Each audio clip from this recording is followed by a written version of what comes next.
എന്തുകൊണ്ടാണ് ഈ മലയാളികളുടെ ഇടയിൽ ഏറ്റവും കൂടുതൽ ഈ തട്ടിപ്പിൽ ആൾക്കാർ ചെന്ന് പെട്ടുപോകുന്നതെന്നുള്ളത്. ഇപ്പം ഞങ്ങൾ ഒരു ഇൻ്റർവ്യൂ വേറൊരു ചാനൽ നമ്മൾ യൂട്യൂബ് ചാനലിൻ്റെ ഇത് റിവ്യൂസ് കണ്ടിട്ട് ഒരു ഇൻ്റർവ്യൂ എടുക്കാനായിട്ട് വന്നത്. അപ്പോൾ അവർ ചില ക്വസ്റ്റ്യൻസ് ചോദിച്ചതിൽ ഞാനത് റിപ്പീറ്റ് ചെയ്ത് എൻ്റെ ഒരു ആൻസർ ഇതിലൂടെ പറയാൻ ആഗ്രഹിക്കുന്നു. അതായത് എന്തുകൊണ്ടാണ് ഈ മലയാളികൾക്ക് തന്നെ ഏറ്റവും കൂടുതൽ കാശ് പോകുന്നത് തട്ടിപ്പിലൂടെ, അതായത് ഓൺലൈൻ സ്കാമുകളൊക്കെ ഒരുപാട് വരുന്നത്.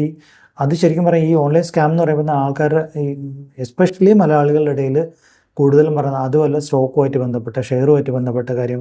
അപ്പം ഈ മൂവീസിലൊക്കെ തന്നെ ഏറ്റവും കൂടുതൽ നെഗറ്റീവായിട്ട് പ്രസൻറ്റ് ചെയ്യുന്നതും സ്റ്റോക്ക് മാർക്കറ്റിനെ കുറിച്ചാണ്.